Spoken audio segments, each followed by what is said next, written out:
On this podcast, you'll find interviews with high-performing, successful individuals in life sciences. On a weekly basis, we cover their proven methods, principles, strategies, and mindsets to implement new technologies that scale to meet the needs of people in our world.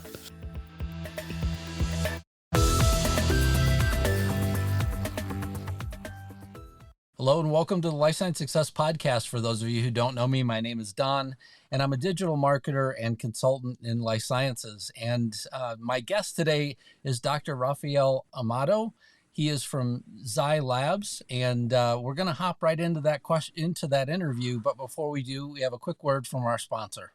This episode of Life Science Success is brought to you by D3 Digital Media Marketing. Dive into the digital world with confidence and creativity on your side. D3 Digital Media Marketing is your all-in-one solution for making a lasting impact online. From the vibrant, engaging world of social media marketing, podcasts, and webinars, to the strategic depths of website development, SEO, pay-per-click, email, and content marketing, we tailor our approach to fit your unique brand story. Let's elevate your presence, connect with your audience, and drive success together. Your digital journey starts here.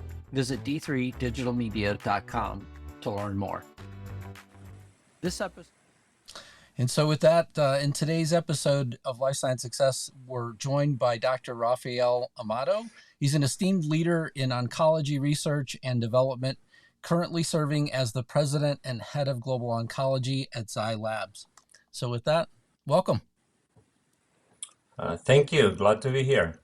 Yeah, thanks a lot for being on. I really appreciate it. Would you mind just telling the listeners just a little bit about yourself and what led you to really want to focus in on oncology as well as gene-engineered cell therapies? Yes, Don. So I'll start with my sort of vocation for medicine. I'm a physician scientist, and I've been interested in medicine since childhood, really. I was born in Spain. I went to medical school there and then moved to the United States. I did internal medicine first, and then I did a fellowship in Hematology Oncology at the University of California in Los Angeles. And during my residency, I already knew that I wanted to be an oncologist. And most fellowships are joint Hematology Oncology, so I'm board certified on both. There were really a few factors that made me think that oncology was really a good specialty for me. So the first was at the time there were a lot of advancements in oncology, particularly in the field of oncogenes, angiogenesis, apoptosis, epigenetics, and many others. So I thought that all these discoveries one day would be translating into therapies and medicines, whereas I wasn't able to see that so palpably with other therapeutic areas. So that was one of them. The other factor was I love medicine and I love treating cancer patients, and being an oncologist really allowed me to continue to be an internist. So I was able to continue to see the patient holistically. I would refer patients to specialists, but I managed a lot of the complications as well. And because oncology has deals with therapies that have toxicities, we have to know about infectious diseases, about cardiology, gastroenterology, etc. So it was more of sort of a holistic approach to patient care that I really enjoyed. And then the third thing is I'm a bit of a detective. I like to figure out what's wrong, and I like the diagnostic process. I obviously like the therapeutic process, but oncology is complex, and there are many diseases, and there are many diagnostic modalities, and practicing oncology is a great way to learn pathology, to learn radiology, and that was really appealing to me. So those were really the critical aspects. And then, of course, there's the human aspect. And the human aspect really was very palpable as soon as I rotated through the wards as a resident, both in the bone marrow transplant ward and the oncology ward. I saw patients whose lives were transformed from one moment to another with a bad diagnosis, and the impact that therapies would have in those patients was really remarkable in terms of being able to really restore their lives and really be able to live again and see their children get married and go back to work when things went well, but also realize what a big unmet need there was, particularly in patients with metastatic disease. So I thought it was the best way to use my ingenuity to try to improve the life of patients that were in dire need. Yeah, I mean, I give a lot of credit to people that want to be, oncologists. I mean, I understand the science side of things, but you're seeing people that have probably received the most life-changing news of their life, and also could be something that quickly ends their life as well if it happens to be, something that we can't treat. Are you in a position now where you're seeing patients, or are you are yeah, I'm assuming that you're not seeing patients as well in your current role at Zai Labs. Is that correct? Yeah, that's correct, Don. I saw patients for about a dozen years during my fellowship, and also I rotated through the wards in the hospital.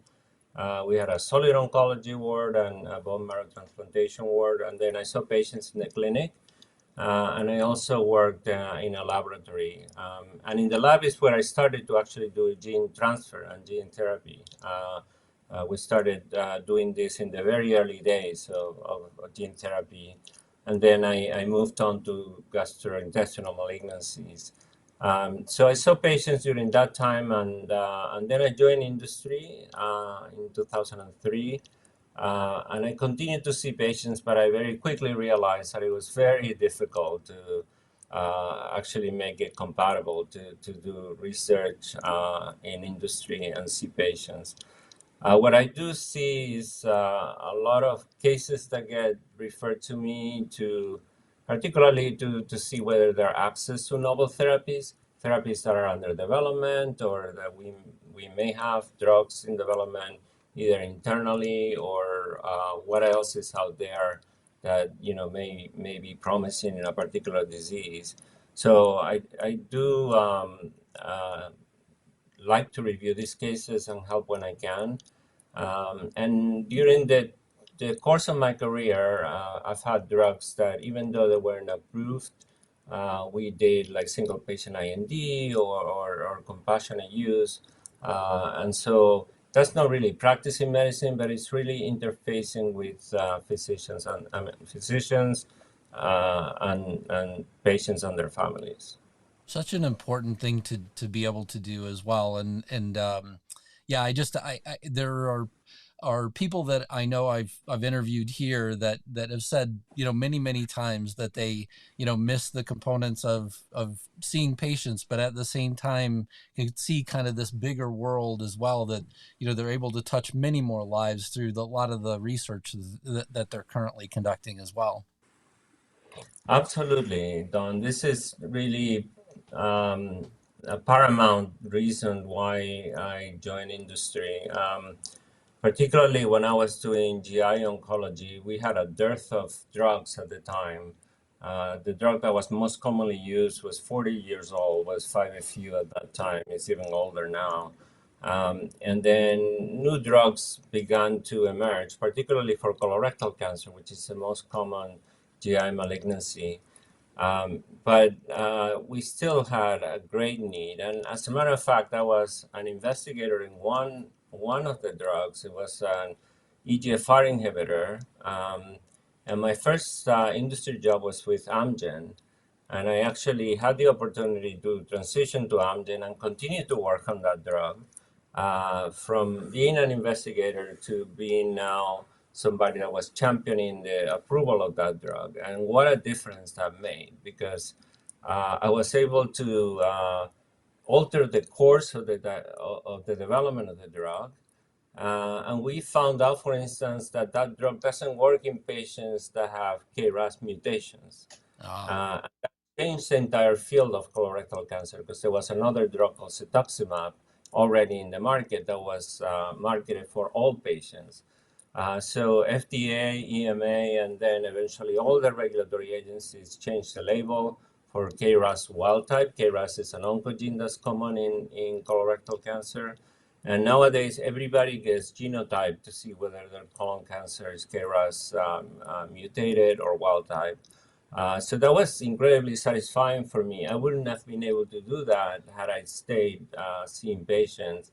And I would have seen one patient at a time. Now, these drugs and other drugs in colon cancer, such as Avastin and now the immuno-oncology drugs, they have an impact, at least in a subset of patients, that I couldn't have imagined back then. So the impact obviously gets amplified once the drug is out there. And once the drug is developed, it's no longer in our hands, it's in the hands of physicians, and the patients are able to get them. And it is incredibly satisfying to know that you have played a part in making that.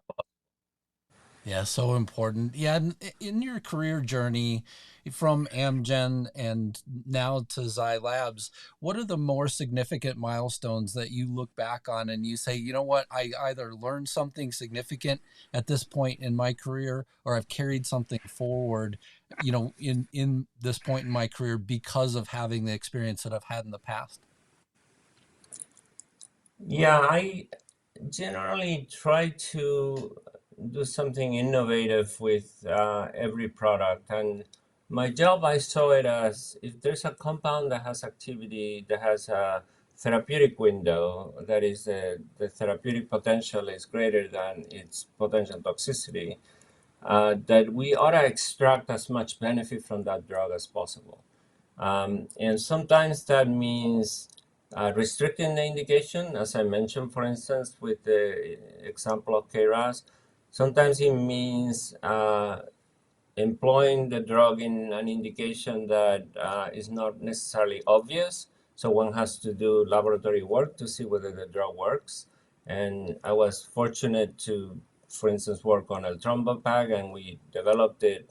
It was supposed to be developed for thrombocytopenia, and we ended up developing the drug as well for chronic aplastic anemia. These are patients that are dependent on transfusions since childhood, and they became transfusion independent, which the NCI actually developed this drug, and we were able to get it registered and approved. The same thing with combinations. Sometimes a drug works well, but it requires another drug to make it work better or to make the toxicity better. So we developed a combination of two drugs for a particular subset of melanoma, drugs called Mekinist and Tafinlar. The same with Herceptin. We look for the pathway and figure out how to inhibit the pathway at two different levels with lapatinib and Herceptin. So always trying to do something that perhaps made the product more effective. And in the case of melanoma, actually, we were able to ameliorate some of the toxicity, particularly the skin toxicity. So these were learnings that really come from the laboratory, and they come from really not accepting the status quo, but really trying to understand the science and the biology. And it's not just obviously a single individual. This is really a long group of people that have diverse expertise. And your role when you're running a large group is really to make all this knowledge coalesce and then decide what should be tried in the clinic. So that is an incredibly satisfying part of my job. And I always continue to try to think that there may be other ways to use the drug, perhaps other indications or other combinations that may make the drug more effective. Yeah, I mean, that's a great natural transition to my next question. So as the president and global head of oncology research at Zai Labs, what are the main objectives and challenges inside of your role? Well, in my role, I am responsible for discovery and development of drugs in oncology, discovery at large. We have other therapeutic areas such as neuroscience, autoimmune disorders, or immunology, as well as infectious diseases. And perhaps I can just give you a few comments about Zai. Zai is about 10 years old.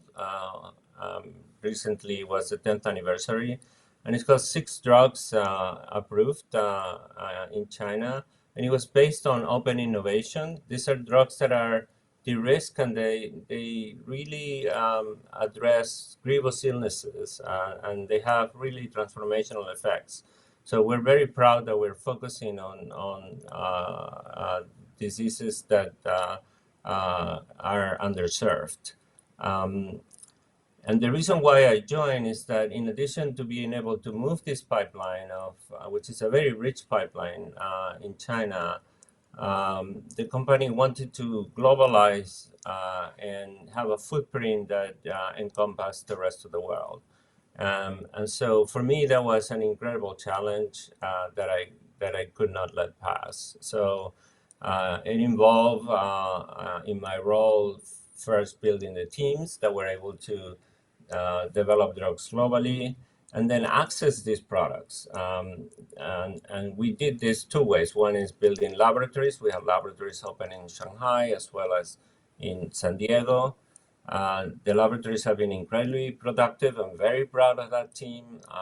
They are getting their first IND out by the end of the year, and several candidates are coming through.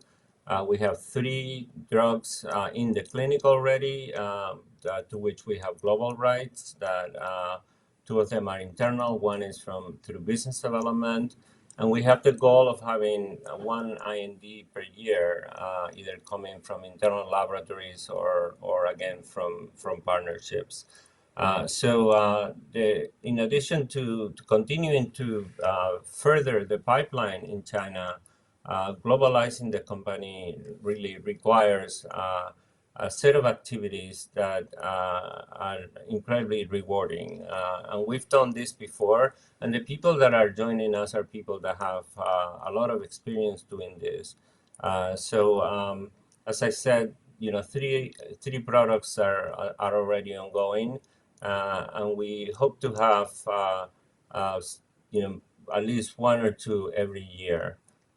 We have a goal of reaching about a million patients by 2030, and we plan to launch at least 8 additional products by the end of 2025. A very lofty goal, but I think it's one that is attainable. Our pipeline is incredibly diverse, and obviously the success is never 100%, but we have enough shots on goal, I think, with very good drugs that we will be able to attain this area. And one of the challenges was where to focus, right?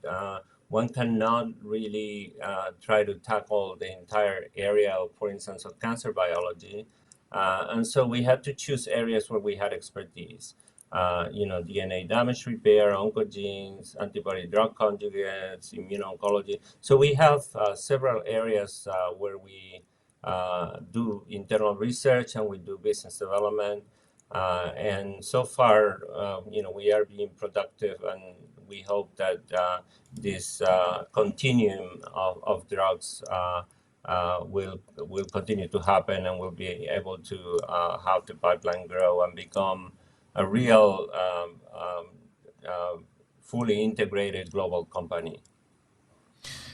You can always tell me that this is not something either that you can answer or that that you feel like you're prepared for. But the curiosity in my mind is that the companies that I've worked with, quite frequently they'll say, "Hey, look, we have this drug. We're going to take it, and we've developed it in the lab. We're going to go out and do clinical trials." Then they start with whatever base population either they're close to, or maybe they make a strategic choice to do the trial initially somewhere else. I'm just curious. I mean, since since Zai Lab started out in China and then, is trying to globalize here, are you seeing that, they started out maybe with all Chinese populations and then now try to broaden those clinical trials to also include, people in the United States? And then also, do you see clinical trials that will start here and then go the other way? And like I said, it's fine if I feel like I'm hitting you with a bit of a curveball, but I think it's just a natural question whenever you sort of listen to the answer that you just gave. Yeah, no, it is definitely a natural question, and one that we've given a lot of thought actually. We have 2,000 people in the company, over 400 people in development. And the center of gravity, because the company started in China, is really in that region. But as we globalized the company, we had to establish centers in the United States, in Europe, and other countries. And we have done that through connections with cancer centers, both in Europe and the US, establishment of a scientific advisory board, and again, connection with KOLs that we've known in the past. But we are really very keen on having this concept of a single R&D. So it's not China and the rest of the world. So one of the most difficult parts of oncology done is access to patients. There is a wealth of clinical trials, and there are not that many patients that are able to go into all these trials. So access to patients is critical. And so having a large footprint is a competitive advantage. And obviously, for reasons that have to do with the large population of the country, there is a wealth of patients that can be accessed in China. But we cannot do global studies just with patients in China. We do have China participate in these trials, and they can enroll, 20, 30% of patients or so. And then the rest of the patients will come from Europe or will come from the US. And these are for global studies. But just having the advantage of a very well-oiled machine in China that has been accruing patients for Chinese drug development is an incredible advantage. And we have partners that not only want us because we can commercialize and develop their drug in China, but because we can accrue patients to their global studies. And so the same thing is what's happening with us as we try to globalize the company. Is every single one of our phase 1 studies, they have sites in Europe, they may have sites in the US, they will have sites in the US, and then they have sites in China. So I think the answer is yes, we will utilize China. And as I look to Chinese tertiary care centers, which I visit many of them, I see very, very little difference in the way that medicine and oncology is practiced between the West and China. So I have no doubts that the quality and the care is similar enough that these trials can be done in a homogeneous fashion across continents. Yeah, we were talking before we joined that, I'm also a global traveler, and it's funny to me whenever I've visited, hospitals in other countries, you hear all of this, that there's some real separation between what we see in the United States versus a lot of other countries. And the reality that I've seen in the world is that, yes, there are instances where you probably could find, these differences, but also in the major healthcare centers where a lot of people are having to go, and especially for, treatments like we're discussing here, you're not going to find, as many, differences between the different healthcare centers out there. They're going to have, the top technology and be wanting to care for the patients the best they can, as well. So I completely agree with you. That's why I smiled whenever you said it, because I've heard this rumor, I don't know how many times, and I'm like, look, I've been in hospitals all around the world. And frankly, from my visits, I've seen a lot of things that are a lot closer to what we have versus a lot of things that are a lot different than what we have. So yeah, absolutely. And you see these key opinion leaders and lead investigators present at ASCO, global studies as well. They're global PIs. So And those are hospitals with which we have a great relationship, because we have our own CRAs, and we don't use vendors, that many vendors like CROs in China. So they know Zai very well. Zai is a very well-known entity in China. So that is also an advantage, that these really well-known and world-renowned physicians know us. Very nice. So can you tell us about any projects that you're currently really excited about at Zai Labs? Sure. So, in terms of global, we started with antibody drug conjugate against DLL3 for small cell lung cancer. That was a collaboration with a company called Medilink. It's a second generation compound, and it's moving through dose escalation at the moment quite fast. And again, that was just open in China. We have a CCR8 compound, which is also in dose escalation, moving fast. We were able to open that in Europe, and we have several centers in Europe as well as in China and the US. And we have another global drug. This is a topical drug for psoriasis, which is starting phase 2 studies now. So those are the three global studies that we have. And as I said, we will have a new IND that will start in the clinic by the end of the year or early next year. And that will be followed by at least one IND per year. And then in terms of the products that are partnered, there are 6 of them that are licensed, and everybody has their favorite product outside of oncology. Perhaps I should name Vyvgart or efgartigimod, which is a fantastic drug. It's a drug that essentially clears antibodies. So any disease of autoantibodies can be treatable with this product, and it's approved for generalized myasthenia gravis in China, and soon to be approved for chronic idiopathic demyelinating polyneuropathy, which is a very serious disease that has essentially no effective therapy. And then it's really a franchise in and of itself. There will be other indications that are under development, such as thyroid eye disease, etc. Perhaps we have antibiotics that are solving problems of drug resistance, and a drug for schizophrenia that doesn't have the side effects of the dopamine inhibitors, the metabolic side effects particularly, called KarXT. And then in oncology, aside from the antibody drug conjugate that I mentioned before for DLL3, we have one for tissue factor for cervical cancer, which is a big problem in China. We have an antibody in collaboration with Amgen called bemarituzumab for gastric cancer, which is a big problem in China, as you know. And it's for a subset of patients that overexpress a particular molecule called FGFR2b. And we have other drugs in the armamentarium, like one that's about to be approved called repotrectinib for a subset of lung cancer and a mutation or a fusion called NTRK. There are others, obviously, but it will take me longer to go through them. But these are the ones that I am most excited about. But perhaps the ones that I'm most excited about are the ones that we don't yet have. And that means I have great hopes that we're going to be able to access drugs that are going to be even more transformational. But we obviously have to deliver this pipeline.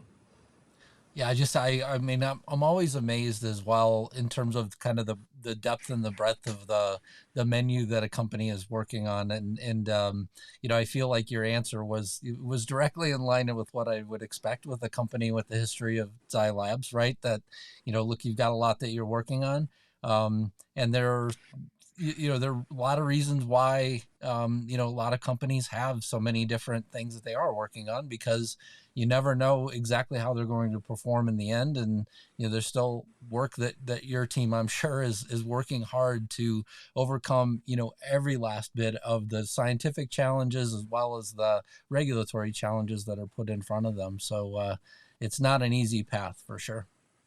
Yeah, that's very true, Don. So as we think, for instance, how to develop a drug in China, there are many different pathways, many different ways to do it. The regulations in China are becoming more and more sophisticated. The government is fostering innovation. There are many companies that may or may not be able to do clinical trials outside of China. So there's a lot of talent and, and products that can be accessed from that region. And if you follow the trends, there are many multinational companies that have been accessing technology from Chinese companies. And we have a sort of a foot in the door because we are there and we're able to partner with these companies. But likewise, we can partner with European companies or companies in the United States. We may need to use, judgment and partner a little earlier because obviously multinational companies have means to actually acquire many more drugs. But in this field, I prefer to have really high quality drug, even if it's not at the expense of a very large quantity of drugs. And so the key here is to be focused again on what area of cancer biology we want to work and be able to execute. And when it comes to China, it depends on the stage of the drug. If we're able to get in early, we can participate in the multinational study and get it approved at the same time as it gets approved, or very shortly after it gets approved by FDA. If we don't get in early, then we have to get into the post-marketing commitment trials and the randomized trials, or do bridging studies, or just go through waivers. So there are many different pathways depending on the stage of the drug and also the therapeutic benefit and the risk of the drug, and how one interacts with the agency to come up with a plan to get it approved. Perfect. So can you tell me what's the greatest leadership advice that you've ever received? That's really a great question. I think it starts with really having great people. Nothing gets done without great people I think in any industry, but this is really clearly a team effort, and it requires expertise from discovery all the way through medical affairs and commercialization. So finding people that have the drive, the intelligence, but more importantly, at least for me, is the collaborative spirit. I always think that I can find smart people, but finding smart people that are willing to put patients first and also think about the business, but think about how quick can I get this approved with the best quality, speed, and again, extracting as much benefit from the drug, and put that ahead of your ego. That's critical for me when I think about hiring. And then once I do that, I want to stretch these people and be able to tell them this is the mission, this is the project. Set direction, and then support them. And that was probably the best advice that I ever received is, you have to support individuals from below, clear obstacles out of their way, and stop giving directions top down. And so I try to do that. I change my mind when I'm given data that is contradictory to what I think. I don't care about rank. All I care about is that if you're smart and you're right, I'm going to do my best to support you. And all I need to know is what is it that you need from me to be able to do your work. That is, it is such great advice, right? I mean, the leader's job, overall is set the vision, step out of the way, be there to kind of check in and understand what's happening, not completely let go of the steering wheel, while the car's, moving down the road, but at the same time, not being such a control freak that you're you're disrupting kind of what people need to go get done as well. And so it's not an easy thing to learn, I feel like. And yeah, so as leaders grow, it's one of those things where you got to learn how to, even though you might know the way to do something, you need to feel comfortable enough in your team to let them do it as well. Yeah, that's very true, Don, because it's very easy to think that because you've been doing this for a long time, you're always right. And that's a fallacy. Um, of course, experience is really important. I mean, knowing regulatory jurisprudence, knowing competitive intelligence, and all of this is accumulated, through years of work and being in the space. But sometimes that's done at the expense of creativity and sort of bringing in new talent, people that can think differently, and try not to stifle it just because it doesn't sound familiar. Is very critical. Just to say, okay, let me give some thought. That actually, sounds like something that we could potentially tweak and propose. And I always found that regulators are pretty open to what sponsors come through. They want, obviously, whatever idea gets put in front of them to be backed up by data. But if it makes scientific sense, and it shortens the time to approval, and it demonstrates the therapeutic benefit of the product, and is potentially, let's say, an innovative clinical trial design, they're going to be open to it. Yeah. They won't be open to it if you don't suggest it. But if you try, they may bring their own experts and tell you, okay, let's work together to design this study.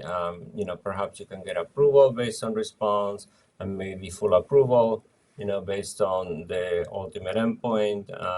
I mean, there are different ways to work with regulators, and at least in my experience, the best people that I've worked with at FDA, EMA, CDE are people that are open to creative ways to actually get drugs developed in a safe manner. Also true. What inspires you? Patients.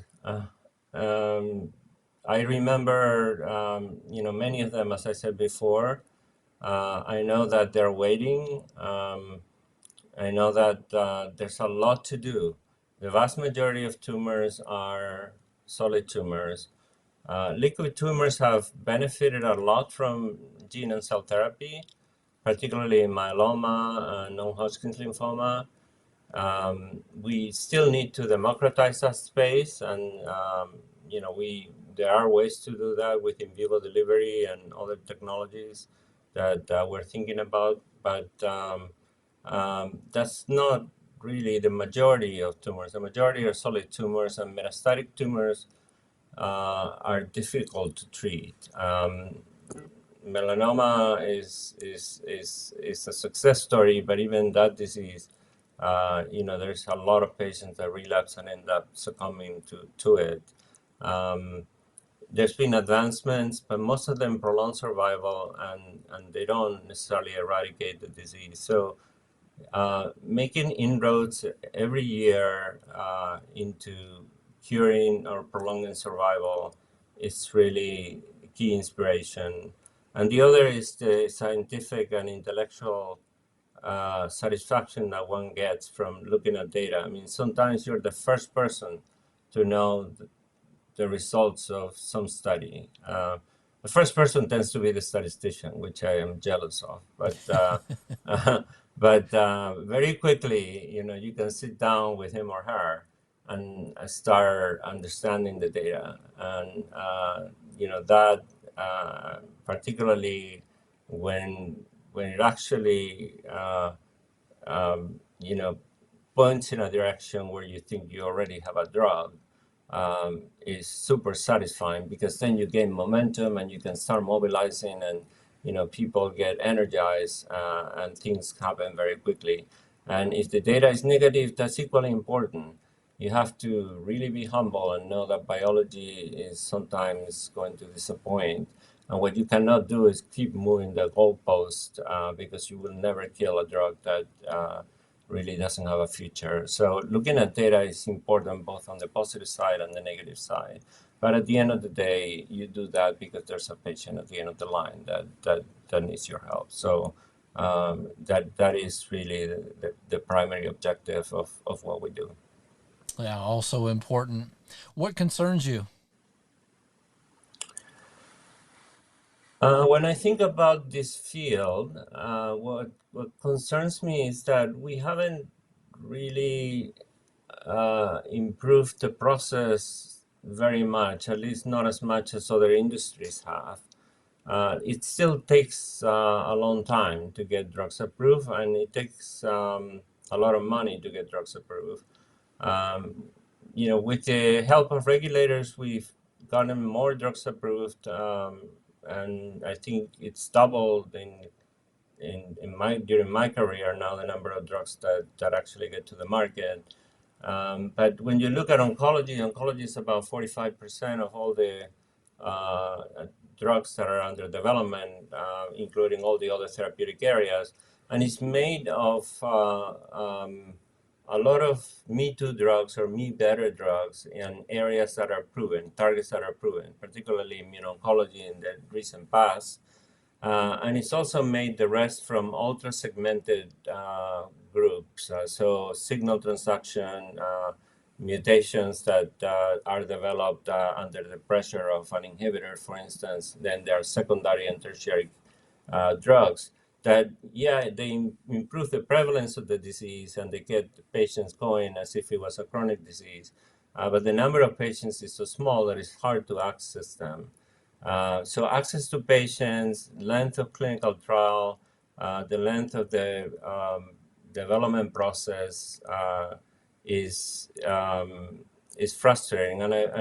But I see some light at the end of the tunnel. For instance, with the aid of AI, we could probably discover drugs sooner, and there are now some companies that are dedicated to that. Still, perhaps to be proven, but a lot of hope goes into that, and I have no doubt that it's going to help us beyond what we traditionally do nowadays. And then other ways of executing clinical trials, modern ways to design trials with perhaps fewer patients, ways to maybe do risk-based monitoring or risk-based quality, so that we don't actually check every single parameter, which ends up being sometimes a waste. And also picking drugs that have a big treatment effect. The bigger the treatment effect, the smaller the study one needs to actually demonstrate it.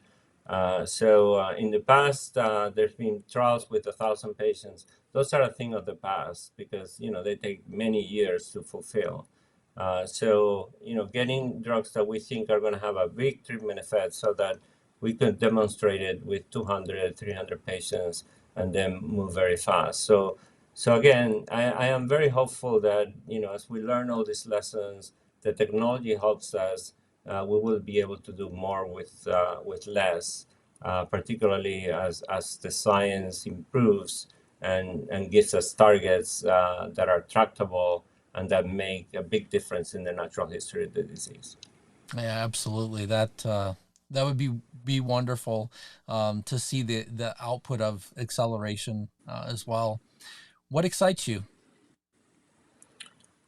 Well, I think there's just so much to do, and I think that one has to be an optimist to be in this field, because obviously there are failures, but more and more there are fewer failures. I remember when the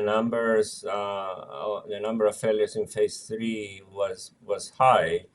Now a failure in phase 3 is a tragedy. Nobody should really be launching phase 3 studies without having good certainty that it's going to be positive. And so that improvement is, incredibly energizing.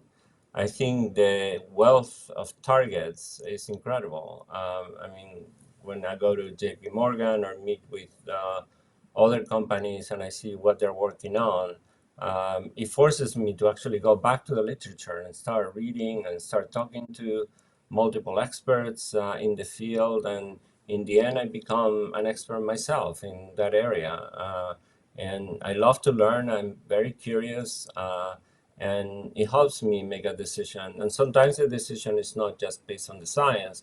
It's based on, can we afford to do this? Because if we do this, we may not be able to do that. And we have to choose. Or, the competition is ahead of us. Or, there may be other reasons. But, in the process, one learns a lot about that pathway. And there are never two drugs that are the same. So, sometimes we go in and we know that there are other drugs in the same pathway, and we think that we believe, like it's been demonstrated in many diseases, that there's room for more than one drug in the same biological theme.